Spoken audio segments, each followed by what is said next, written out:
buy a property, you can purchase a home as OPT. OPT.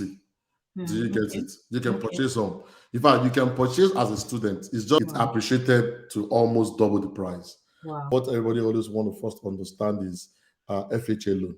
What's most important is your budget. The buyer doesn't pay the realtor.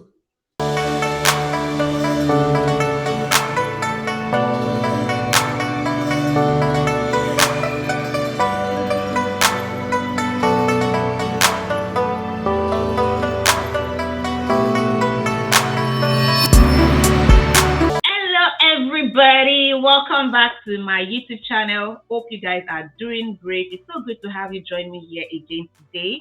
And as you can see on my screen, we have a special guest in the house. Very soon he will be introducing himself to us. But today we want to have a different kind of conversation. You know, so much on my channel we share about you moving to other parts of the world, migrating, you know, studying abroad and all of that. But you know, beyond you moving to a new location, you need to thrive. You need to thrive. So, and one of the ways through which you can thrive, you know, that a lot of Africans probably are afraid to go into, or you know, they don't go into at the right time, or you know, they don't make moves early enough about, is real estate investment, or even real estate generally. So we'll be talking about real estate investing and even opportunities for immigrants, especially African immigrants. As you can tell, he's African and Nigerian like me. My guess is a Nigerian, I'm a Nigerian. But this is not to say that just Nigerians, but generally Africans, you know. And whatever part of the world you are moving to, especially if it is US or Canada, I feel like the systems are quite similar when it comes to like real estate. So I think that this video is for you. So I want to encourage you guys to sit back, relax, probably grab a cup of coffee because this conversation might be a bit lengthy, but I believe that you're going to gain a lot of value from it. Like if you've had a lot of questions and reservations, I believe that some of the conversations we'll be having today will probably clear your doubts. And if at the end of this video you still have more questions and clarity that you need, you can leave your questions and thoughts in the comment section below. And I'm very sure that my guests will be very happy to attend to them. So don't worry, you are in good hands already. So with that being said, let me introduce you to my guest and welcome him. You know, let's welcome, give him a round of applause. His name is Dayo Jegede, and you know, Mr. Dayo, thank you so much for joining me here today. I'm happy that we finally get to do this. Oh man, thank you so much for having me. It is a pleasure to be here. I'm honored to be part of the section. So thank you so much for having me. Thank you. So can you tell us a bit about you? For instance, like your journey into the US, and you know, maybe where you work, if you want to tell us, you know, just a bit about you. Just want to get to know you, then we'll go right into the conversation. Sure. Before I go into that, you know, you said we should grab a coffee. So yes, actually, I brought a big jar of coffee. Unfortunately, I don't even have a cup of coffee. So that you know, I can just get along. Yeah. Thank you so much once again. Yeah, my name is Dayo Jegede, and I'm into IT. About me, you know, I finished from Lagos State University, called LASU. So in 2006, I did NYC in Sokoto. I started working with IPNS. From IPNX, I worked with, I started working with Connoy. So from Connoy, I went to IPNS. From IPNX, I came to the US in 2010 of January. Yeah, it was cold. Yeah, it was cold. It was cold. That's like over a decade ago. I know. Now you're making me feel old. No, just joking. Yeah, but I mean, it's been a long time, and I'm really grateful for the journey. You know, so I mean, coming here, I came as a student. I came to University of North Texas, which is not too far from me here, in Migrant. I'm always proud of the school. I'm proud of LASU. I'm proud of the University of North Texas also. I did electrical engineering while I was in my master's program. I focused on telecoms because I was already a network engineer back in Nigeria. After school, right before I finished school, actually, I got a job with Ericsson. You know, Ericsson is a dream company back then. You know, in Nigeria, Ericsson was the one doing all the servicing for MTN, Airtel, and the likes back in Nigeria. So me getting into Ericsson was it was a big deal.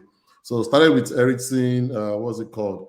from F1 to OPT, right? Yeah. Sorry, it's been a while. So Yeah, F1, OPT, OPT, H1B, then green card. OPT to H1B.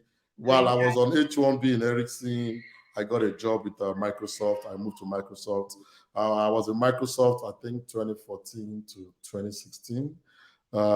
Then somewhere along the line, I got laid off for 6 months. I was out of job in Microsoft. Wow. And when you're out of job with your visa in between, I think my I-140 was filed around that time. Wow. So I had the 180-day grace compared to 60 days. So Yeah. right then, I got another job with Facebook, and which is now called Meta. And I've been with Meta since then, for almost 6, 7 years now, Wow. 2016. So, in terms of location, I've lived everywhere: Virginia, Texas, Atlanta, Georgia, Portland, Oregon, Bend, Oregon, Seattle, Washington. You're a veteran, in fact. Man, you name it, you name it. Veteran. I'm nowhere is too bad, nowhere is too great. I just go with the flow. It was all about finding our feet. Me as a person, my family, the sacrifices, my wife and the kids, moving here and there. But good news is we're back in Texas. So I currently work with Meta. I'm a network manager. I manage the network deployment team currently, and I'm grateful. So That's very good. But on the side as well, you are a real estate investor. well, I mean, REI. Oh yeah, now. yeah. That's something I actually enjoy talking about. And when I have friends that come around, ask me questions about real estate, I always let them understand the underlying reason why we, so when I say we, I mean me and my wife, underlying reason why we went into real estate. And it was simply because of the job I lost Mm. in 2016. Yeah, it was 2016, right? Yeah, it was 2016. Like Yeah. having a backup plan. Yeah, we didn't have a backup plan then. Mm. And it was just you get salary, you spend it, you feel like you're big. I was making 6 figure, you felt like you've arrived. And luckily, those 6 months where I didn't work, my wife started working at the bank, and we were able to manage and you know take care of ourselves. At the same time, of course, when you're working with Microsoft, the salary is big, you have a different standard of living. So we Mm. were augmenting that standard of living with our savings. So at the time when savings was almost over was when I got into Facebook. So, and but that was when the orientation of we cannot continue like this. What if if there's a disability, if there's an accident, if there's another layoff, if anything happens in between, what is going to be our backup plan? What are we going to fall back on? What is our exit strategy from the 9 to 5? So that was what actually led us into real estate, and it's been a journey. I'm mostly self-educated in real estate. I have a real estate mentor. I have a one or two brokers I work with that we share ideas together and they help me grow. And I have a community, a lot of friends that we do real estate together that makes it fun. So yeah. Maybe you can share your real estate community link, or maybe you also can join, because we need to Definitely, thrive as definitely. immigrants. We need to thrive as immigrants, just like the experience you shared. Nobody can ever say what would happen, and so I know that a lot of times when even immigrants come into a new country, some of them are thinking about what other business can I do. A lot of Yeah. people want to, have side hustles, but they are really confused about the kind of side hustles that is worthwhile, that has high yield. Some people, try to do a lot of things, a lot of, especially with the crypto and stock, uh, Mm-hmm. hula That baloo and just went everything that down. Yeah. happened. A lot of people lost money. But for me, I feel like real estate is something that, still holds a bit of better promise compared to some of the other things. That's why I want us to talk about it. And so to start, I would like want to know for you, like Yep. um for first time home buyers now, because I feel like before you even get into the investment, it makes sense for you, number one, to like even have your own place. And Yep. people are usually afraid to, some people even believe that it's okay to still rent, that they are managing their costs. There are a lot of costs that comes with buying a home, So that's why I wanted to ask, like, can you help us expatiate further on some of the costs that people need to bear in mind when trying to purchase their first home? Okay, sure. One of the costs, aside from the cost of the home itself, what are the costs, Mhm, both mhm. running costs and investment costs, all of those things that they will need to Sure. bear in mind? Sure. Yeah, so let me take you back to 2012 when we bought our first home. It was actually December 31st, 20, 30 or 31st, I think, 2012. That was when we bought our first home, right there in Littleham. Wow. Yeah, Littleham, when 380 used to be just one road, it was just one traffic facing each Wow. other. One way in, one way out. One way in, one way out, my sister. And Navo Road, I never forget Navo Road. So I know those places like the back of my hand. We actually bought that house when I was on OPT, I think. Yes. I was on Mm. OPT because, yeah, it was 2012. I was still on my OPT. You always want your OPT to run a little bit before you start your H1. So, why I said that is just to clarify that you can buy a property, you can purchase a home On as OPT. OPT. Do you get Okay. it? You can Okay. purchase home. In fact, you can purchase as a student. It's just that you don't have the income to support it. To That's why you support. will not qualify. Okay. Okay. If you have the income, you can buy it. Do you get Okay. it? So on OPT, I had the income, my Ericsson paycheck was there to support that I can buy a home. Obviously, the questions about your visa status must be current. So I'll go into the cost, which is the real question. But I just want to make sure I clarify the other side. Your visa status has to be current. Your job has to be able to write a letter on your behalf that, okay, this person is employed here. And all those things are something you can go into your company website. You know, you just click. They will give you that letter that, oh, this person is employed here. Can you come? Then you just present it to your broker or the title company. So I did all that. It was very easy. It wasn't hard. And it was our first home. So I didn't know much, to be honest. Now I can say a lot about it, but I didn't know much then. I had a broker who, held my hand. He's also my uncle. So it was the one that actually guided me in, how I need to go about that. Now, you did back to the question. You talked about cost. Um, First of all, if you want to buy a home as a first-time home buyer, I think what everybody always want to first understand is FHA loan. Now, that takes you to what is FHA loan. I think FHA means Federal Housing Authority. Mm-hmm. So it's a kind of a loan program that the government approved for first-time home buyer, whereby you can put 3.5% down Mm-hmm. minimum. You can decide to put more, but minimum is 3.5. So let's use common maths because I'm not good again. Let's say you want to buy a house of 100,000. Mm-hmm. 3.5 will be $3,500, right? 500. Yeah. So that is what is needed for you to purchase the house. So that is what is called the down payment. There are other type of loans, which you can have the investment loan, DCS, the DSCR, conventional loan. All those ones you can get into the investment types. But for a first-time home buyer, what you need is a FHA loan. So with your 3.5, you can buy a home. Now, when you have that 3.5% saved, there are other costs that comes in between when you are buying a home. Take, for instance, the closing costs. Now, inside the closing cost is where all those hidden things are that when you're a first time buyer, you might not really understand what is a closing cost. But the Mm-hmm. closing cost simply means the bank that is giving you loan, they are going to collect what is called origination fee. The fee they will use to originate the pay. I'm trying to say it. I'm trying to Yeah. put it in English. We want to give you the loan. The cost of saying we are going to give you a loan is called origination fee. Sometimes 1%. I think I've seen 2% before. I'm not sure if I've seen 3. So origination costs. There's escrow, the lawyers, the title company. So you can call them lawyer, you can call them title company, escrow company. They go in different names. They will collect money too because they are working for you. So there is a closing cost associated with the buyer.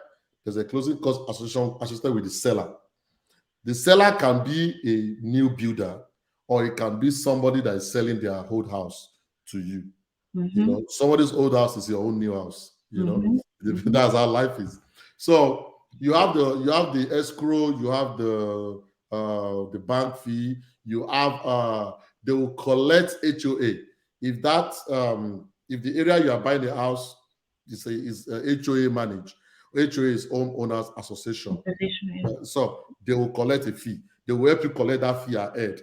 I think you will pay the tax ahead too, especially if you are buying in between the year, like June, July, August. The seller will pay January to That's June, yeah. then you will pay July. You prorate, basically prorate it to that day that you are buying the house. You will pay the remaining July to But does December. that happen if you're buying directly from, let's say, builder? Yes, it does. Yeah, all those, it's just that, those documents are very big when you're signing and you are so excited. You just, yeah, you don't look at when we bought our house in 2012, and all these things I'm telling you now, I did not know it. They just said, Mr. Dio, sign here, sign here. And I was just signing. I didn't know what I was signing. And it's a lot of signatures. In fact, by the time you were done, you just want to get done with it. It's a lot. Mhm. So I didn't know what I was doing then. And maybe they didn't have DocuSign then because it was mostly just hand sign, hand sign. I don't know. So, but yeah, those are the associated fee. Now, at the end of the day, being an investor now, I can tell you that the extra cost that you need for the closing, it's around 3 to 5% of the value of the house. Mm-hmm. So if you now want to buy a house, when you have 3.5% down and you have another between 3 and 5% for the closing cost, that takes you to, let's just use another 3.5 in between. So that That's means you need 7%. okay. So if you're a first time home buyer, your down payment plus your closing cost plus everything, you need at least minimum 7% to buy a house. So Mm. whatever house you are looking for, have 7% saved in the bank. That is, That will also help you know if you are ready or not. if you are ready, thank you so much. So that is what I would say about the cost. Okay, so that's like now investment cost, the initial cost. What about like running costs, like monthly costs that that will happen? So running costs, and this is why, or this is where some people prefer to rent. Hmm. Because now you have to decide, oh, do I want to rent or do I want to buy? Because to operate a home is actually more expensive than a rental. Hmm. Let me give you an example. On the average, we are in Texas, so it's a little bit different. In Texas, we don't pay income tax, right? They Mm-hmm. don't tax your salary. We Mm-hmm. pay property tax. Mm-hmm. Which is And, quite high. and our property tax is up there. So every year, your property tax goes up because they will always evaluate the house, tell you it has gone up. You can come to the council, to the what's it called, Denton area, Counting. county. Sorry, yeah, I'm trying to remember the not the Nigerian one. It's council. So you come to the county to argue with them and prove that it's not. But averagely, your tax goes up. So that means if your mortgage is supposed to be 3,000 monthly, every year it will go up to 3,100, 3,200, 3,003, 3,004, until you know how mortgage works. Is it 15 years or 20 years or 30 years you It sign? is. You get to a point, then it start coming down. But the initial cost, it will keep going up because property tax keeps going up. Now, also, your trash, when you are renting a house, most times everybody has a community trash, you trash.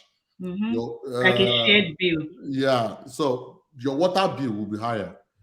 Take for instance, it's your own house now. You want to shower very well in the morning and feel cool. Maybe your rental house was all utility paid.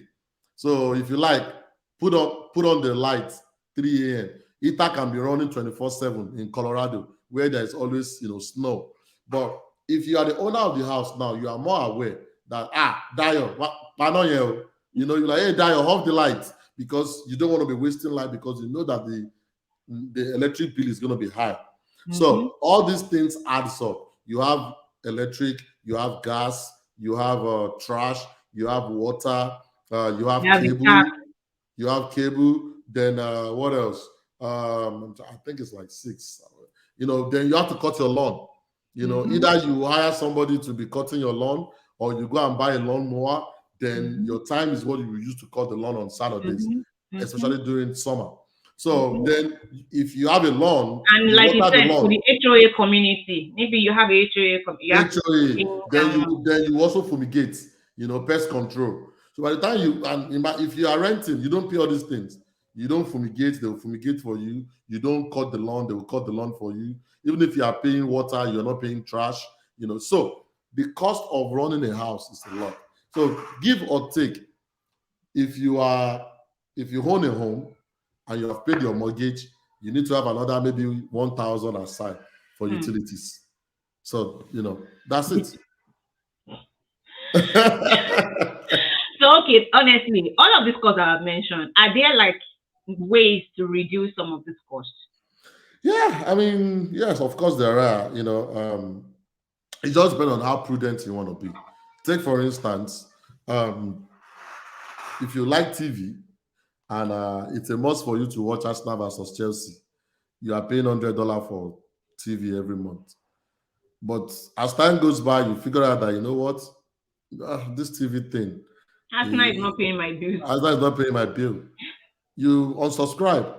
That's $100 in your pocket. Does that mean you won't watch Arsenal? No, you can go hang out at your friend's place when the game is really important. Like, hey, it's Super Bowl. Let's gather pizza, let's watch. But you don't have to watch game every day. I decided to cut off our cable because the truth was we were not even watching it.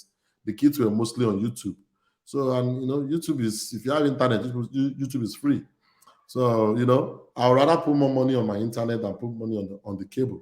So, yeah, concerning the light, instead of forgetting to on the light to off the light, you can install this automatic light, or this sensor, so that when you come in, it comes on. When it goes out, it goes off.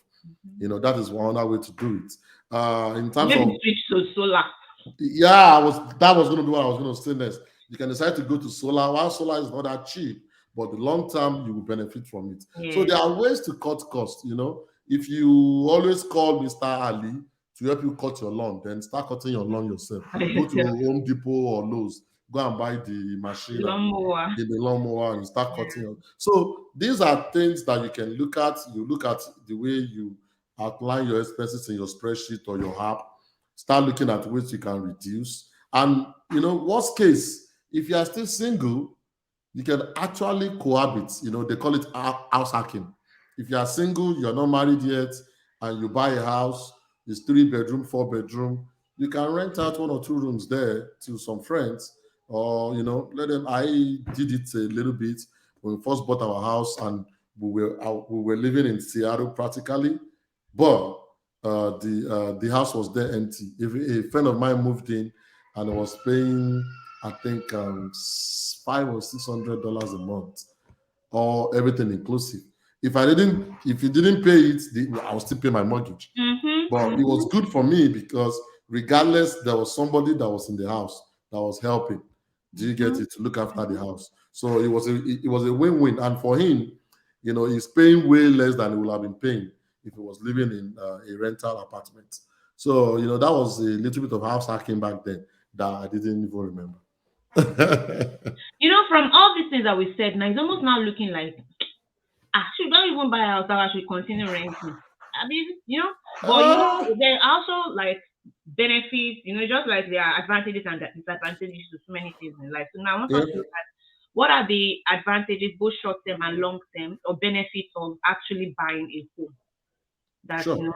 people need to consider, regardless of all those costs that was mentioned and everything. What are the benefits to Okay. actually owning a home? Yeah. So what you first mentioned was, oh, should I buy or should I not buy? I think it's good to buy a home. Some people say your home is not your investment. Some say your home is your investment. I think your home is an investment because long term it definitely yields fruit. Excuse me. So, excuse me. No problem. Um, I think long term is good to own because when you rent, the advantage of renting is this: it's easy to move. Mm-hmm. You can wake up one day, migrate, move. But Mm-hmm. don't forget, you also sign a 12-month lease. If you break your lease, you probably pay some fee. But the Mm-hmm. advantage of owning a home is this. People say there are 5 advantages when you buy a real estate property. One, it will appreciate.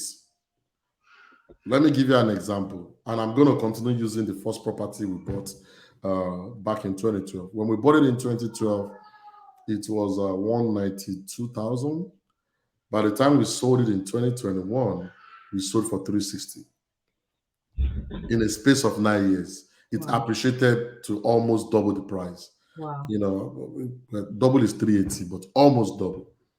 So when you buy property, it appreciates. When you buy property, you are paying down the mortgage, which gives you equity. Mm-hmm. So Mm-hmm. let's say when you collected the loan, remember we said the loan was on we buy house of 100K. Every day you pay it, even though we know interest rate is not good right now, but still, the more you pay down in the next 5, 10 years, you will have paid down a lot to the point that there's equity growth on your property. Mm-hmm. Another example again, like I said, I'm using that property. Uh, when we bought the property for 192, in 2019, I think, we decided to do a cash out refinance. And why can we do a cash out refinance? Because we have someone that is renting the house. They've been helping us to pay down the mortgage. Now we have equity on it. Mm. We did a cash out refinance and we were able to pull out 50,000. So can you imagine that? Let me say it in Yoruba. Like Like a Bilaiso. bank, just pull out money. They say it in Yoruba. Like Bilaiso. Like be like, Without but doing in without doing America. anything, we did a cash out refinance and we pulled out 50,000 from the property. And the Whereas if you're tenant, renting a home, I there's will no not way be you would have pulled out I from. cannot pull out from a renter because it's not even my own. And Mm-hmm. that house is still there. The tenant is still paying the mortgage. The only thing was our mortgage went up a little bit. We refinanced, we took out the money, and we used the money to invest in And people something think else. that as a form of security, like a Oh form of yeah, security for the because rainy I season. mean, yeah, rainy season when things are not good, you have equity. So I've already said, appreciation, loan pay Equity. down gives you equity. You can get tax benefits Mm. because you have a house. If you rent it out in the long term, or even when you don't rent it out, they are tax deductible. Take for instance, now I'm sitting down in my study room. I guess you're in your study room too. If I have a LLC, I'm running a business, and my business is from home, and I say my study room is my office. Under IRS law, I am eligible for tax deduction. For the portion of the study room or the entire house. No, but for the portion. For the Okay. portion. So you work with your IRS person, you work with your tax person, or you use all these double tax, all those things. I don't use those. I work with the person. So but that house can be tax deductible for you. That is an advantage. Hmm. And that advantage is depreciation. So there's what they call depreciation of value. Every year, the government assume that your house is losing value by a certain percentage over, I think, 27.5 years or something like that. I can't remember. So, from a business perspective, if I buy a property, I can collect depreciation value from the property every year. So, that is another advantage of owning real estate. Either you are buying it or you are renting to somebody else. I think there are five. I can't remember the fifth one, but those are five. Those are at least I've given you good four For of yeah, why you should, buy own a home. home. And I think the best part of it is the fact that you can refinance and get that money when you need bulk money like that, and you know that this property that I've been sitting down has this equity. My sister, if you need something in time of need, or it's even something you can borrow against. If you want to get a loan, you can borrow against your house, So but you that's like cannot. collateral. Yeah, you cannot borrow against a rental The property that is rental not yours. property. If you are renting a room you are renting an apartment, you can't borrow against it. So I think those are great benefits. Let me do it the way we do it in Niger style. I hope with this few point of mine, I've been able to convince you and not to confuse you. that you should buy a home and not continue I renting. know, right? I know, I right? actually agree with you. For me, one of the best parts for me is the equity appreciation, equity part and the appreciation in value. The fact that you giving your own example, the Yeah. price of the house almost doubles. And sometimes I just think about it. Most investments, they flow with interest rates, inflation, and that time value of money as well makes Yeah. all those things change. But for real estate is like it's a good store of value for me. I would say it's a good store of value. Like it's just like the way people used to see gold in those days, like keeping your money. You know that no Mhm, matter mhm. what, you can never sell it below the What price it that was. you have bought it. What you might not make maybe 100% profit or something, but you will not sell below what you have bought. Yeah, And yeah. the fact that in America you also have insurance on your property makes it easier for you to like, okay, it's not like if something happens now to the house, and so what will now happen? Okay, insurance is there. Matter Try to you just to get fix it. Yeah. something else. So I think that really makes a lot of sense. Yeah. So thank you so much for answering our questions so far. I've enjoyed this conversation. Thank And you. to round off this session of the video, I just want to ask this question. For first time home buyers, would you recommend they buy a new home or maybe a not so new home, maybe a house that was built like 5, 10, 6, or 2 years ago? Which one would you recommend for them to buy? Um, thank you so much. So, well, my experience might make me be a little bit biased, but I think first of all, what's most important is your budget. Hmm. So, based on your budget, then you can decide what you want to buy. Now, when I wanted to buy, when we were shopping for home, I wanted to buy our first home. We ended up buying a new home because we got a good deal. Our budget was 180, but we got the house for 192. So it was 12,000 above my budget. Quite all right. And but the used home, not when I say used, it's not like bad home. They've been bought like 3, 4 years ago that we were trying to buy. They were selling those ones for 185. Hmm. So it wasn't as if those ones to hit my budget. So my Hmm. realtor encouraged me like, hey, Dayo, I think you should just buy the new one once and for all. Yeah, I think it actually Because makes sense. in the long term, the used one that you want to buy, you when they move out, you will want to fix one or two things. So by the time you do the plus and minus, it's probably going to end up being the same. And I even also, feel that for the value and benefit of being the first owner of that home, 185 to 192 isn't so much difference. no, Seven. yeah, this the 7,000. It wasn't so much difference then. Maybe now things might be a little bit different because of the markets. But like I said, once it doesn't matter if it's new or it's old. Yeah, the matters is the budget. Are Mm-hmm. you sticking with your budget? If you are sticking with your budget, if you find a new home in a good area, buy. If you want to, let me use an example. You already know Little very well. Let's say my budget is 500,000. I cannot find a 500,000 house in Frisco right now. Maybe I'm lucky I find 500,000, 10 years home in Frisco. Or I can decide to go all the way to Prosper and Celina, which is down there, other side of the road.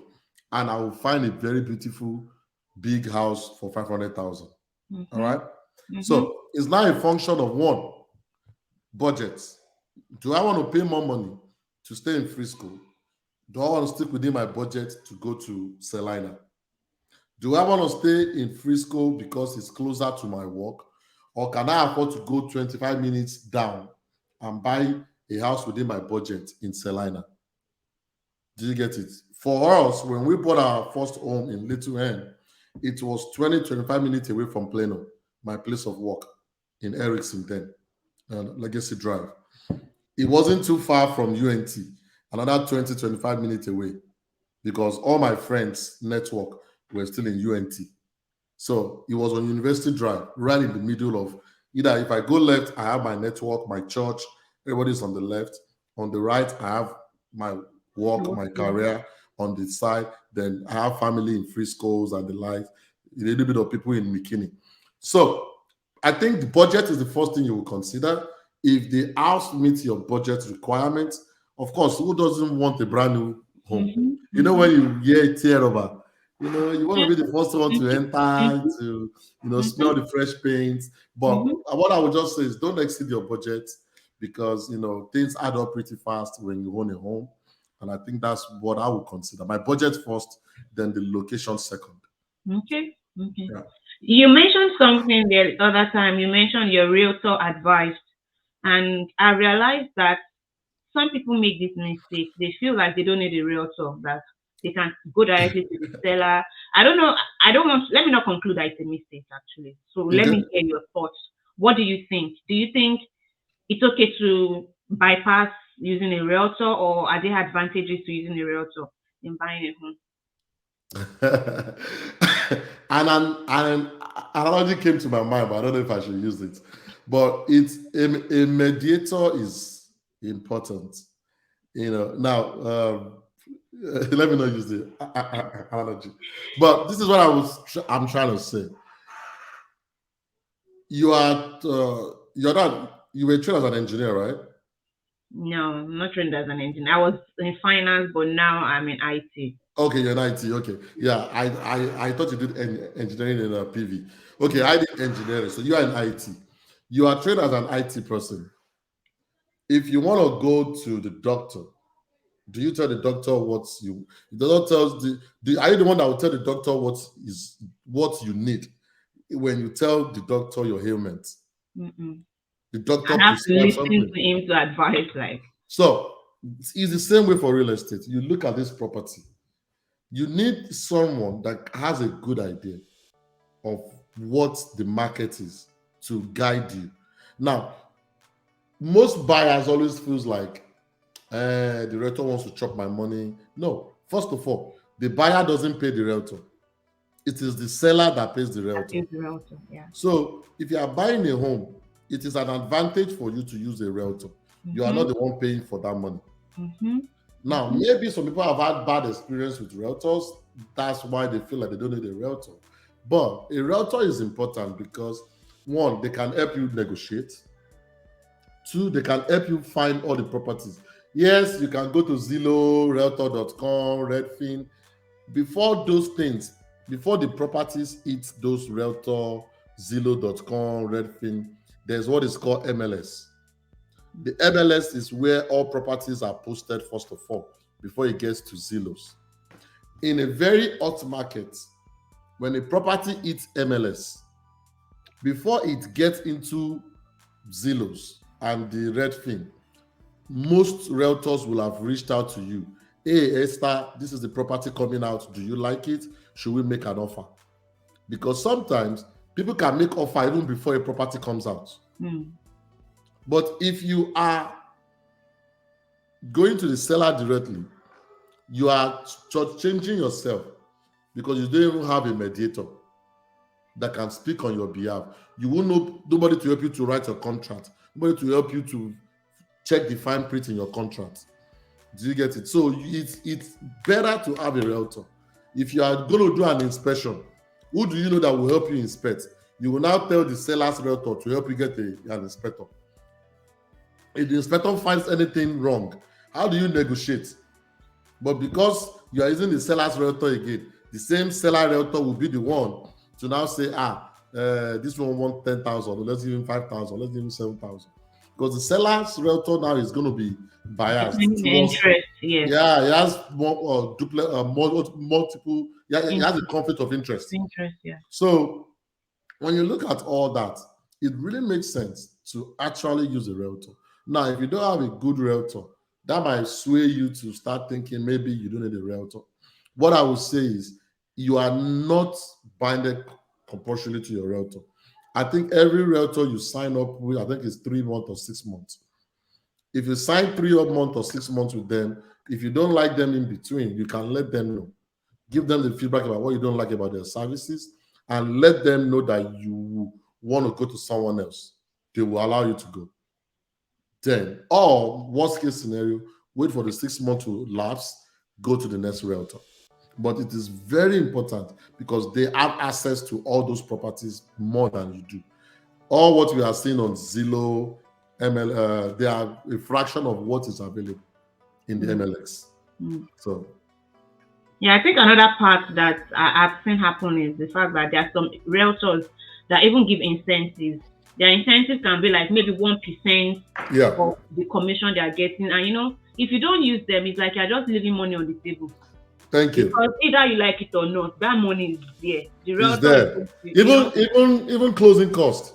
There's some mm-hmm, closing costs they can help you negotiate, and they'll help you talk to the seller's agent and all that.